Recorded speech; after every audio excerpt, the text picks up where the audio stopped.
কি নাম ছেলেটির? তো মেয়ে বলতেছে বাবা ওর নাম রাজু, রাজু চৌধুরী। তো মেয়ের বাবা বলতেছে রাজু চৌধুরী, তো বাসা কোথায়? তো বলতেছে কদমপুর। কদমপুর? কারণ মেয়ের বাবার বাড়ি আবার কদমপুর, তার জন্মস্থান এটা। তো বলতেছে যে ওর বাবার নাম কি? বলতেছে কাশেম।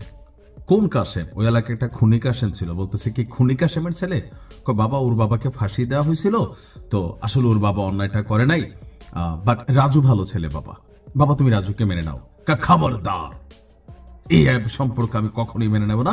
এরকম দৃশ্যপট বাংলা সিনেমায় হর হামেশা দেখছেন। এখন আমি কেন এই ভিডিওর মধ্যে এই জিনিসটা আনলাম? বাংলাদেশ জামাত ইসলাম এবং 1971 এই ইস্যুটা কোনোভাবেই শেষ হচ্ছে না। জামাত ইসলামের নেতাকর্মীরা অনেকে মনে করছিল যে 24-এর অভ্যুত্থানের পর তাদের সম্ভবত আর কোনো ঝামেলা হবে না, 71 ইস্যুটা সম্ভবত আর সামনে আসবে না। কিন্তু বিএনপি 71 ইস্যুতে যেমন অনর, কেউ কেউ বলে থাকেন যে যাদের রাজনৈতিক পিতা জামাত এবং রাজনৈতিক পুত্র হচ্ছে এনসিপি, সেই এনসিপি এবার শেখ হাসিনার যে অসম্পূর্ণ কাজ আছে এটাকে বাস্তবায়নের পক্ষে অবস্থান নিতে যাচ্ছে। তার মানে দিন শেষে ঘুরে ফিরে জামাত এবং 1971 এবং রাজাকার যে শব্দ বা এটার বিভিন্ন যে ব্যাখ্যা, সেখান থেকে জামাতকে আগামী দিনের বাংলাদেশ বা জেনজির বাংলাদেশ, কোন বাংলাদেশেই তাদের সম্ভবত এই জায়গাটা থেকে দায় মুক্তি হচ্ছে না। তো বিচার কার হবে? শেখ হাসিনা আন্তর্জাতিক অপরাধ ট্রাইব্যুনাল তৈরি করে যুদ্ধাপরাধের অভিযোগে অনেককে ফাঁসি দিয়েছেন। তো এই ফাঁসি কি আর চলবে? জি চলবে।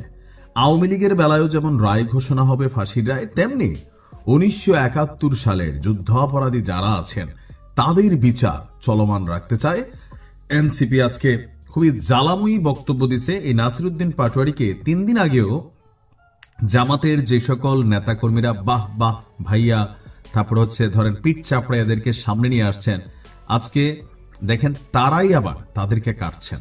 এবং কি এই যে যারা সাপোর্টিং এ ছিলেন তারা নাসিরউদ্দিন পাটোয়ারির 14 গোষ্ঠী উদ্ধার করছেন। এতদিন করছে বিএনপি, আওয়ামী লীগ, এখন জামাতও যোগ দিচ্ছে। আজকে কমেন্টগুলো দেখলে আপনি বুঝতে পারবেন। আপনার গতকালকে একটা প্রোগ্রাম ছিল, 24 নভেম্বর সন্ধ্যায় এনসিপির মনোনয়ন প্রত্যাশীদের 2 দিন ব্যাপী সাক্ষাৎকার নেওয়া হয়েছে। এই সাক্ষাৎকার শেষে সংবাদ সম্মেলনে এক বিস্ফোরক মন্তব্য করেছেন, যেটা আওয়ামী লীগের যে অসম্পূর্ণ স্বপ্ন, শেখ হাসিনার যে অধরা স্বপ্ন, সেটাকে পূর্ণ করার একটা বক্তব্য আমরা দেখতে পেলাম নাসিরউদ্দিন পাটোয়ারির কণ্ঠে। তিনি বলছেন যে 24-এর পাশাপাশি 71-এর গণহত্যারও বিচার করা হবে এবং এটার বিচার করতে হবে। জাতীয় নাগরিক পার্টির মুখ্য সমন্বয়ক নাসিরউদ্দিন পাটোয়ারি বলেন, প্রশাসনকে হুমকি দিয়ে একটি দলের দিকে নেওয়ার চেষ্টা চলছে। জেনোসাইডের জন্য আমরা আওয়ামী লীগের যেমন বিচার চাই, তেমনি 71-এ যারা জেনোসাইডের সাথে জড়িত ছিলেন তাদেরও বিচার হতে হবে এই বাংলার জমিনে। নাসিরউদ্দিন পাটোয়ারির বক্তব্য যে স্টেটকে মানে বাংলাদেশকে জামাতে ইসলামী এবং বিএনপি বানাবেন না, সব মানুষ যেন তাদের নাগরিক অধিকার পায় তেমন করুন।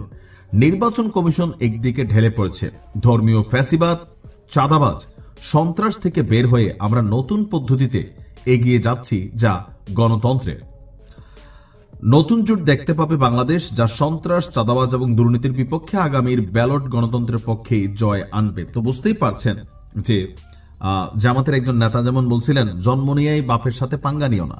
থাকে না, সন্তান যদি বেয়াদব হয়ে যায় একসময় বাবা চুপ হয়ে যেতে হয়। এখন এই নাসিরউদ্দিন পাটোয়ারি যেই ভাষায় বিএনপিকে নিয়ে কথা বলে, যেই ভাষায় এতদিন আওয়ামী লীগকে নিয়ে কথা বলে, তখন আমরা দেখছি নাসিরউদ্দিন পাটোয়ারিকে সাপোর্ট করে জামাতের অনেক নেতা কর্মী। আমি কয়েকজনকে চিনি। এখন আজকে যখন জামাত নিয়ে মন্তব্য করছে তখন আপনাদের অবস্থান পরিবর্তন হয়ে গেছে। আসলে দিন শেষে বাংলাদেশের সার্বিক প্রেক্ষাপট কি? ধরেন আমার দলের বিরুদ্ধে, আমার নেতার বিরুদ্ধে যেই কথা বলবে এইটা আমরা মানতে পারবো না, তাদেরকে অনেক কিছু মনে করব। আবার যখন তার বক্তব্যটা আমার দলের পক্ষে, আমার ব্যক্তি স্বার্থে কাজে দেয়, রাজনৈতিক সাথে কাজে যায়, তারে কোলে তুলে নিব, চুমাবো, খাওয়াবো, টাকা পয়সা দিব, সাপোর্ট দেব, মানে প্রায়োরিটি দেব, সব দিব। এখন নাসিরউদ্দিন পাটোয়ারির পক্ষে যারা এতদিন ছিলেন, আজকের এই বক্তব্যটা আপনারা কিভাবে দেখছেন?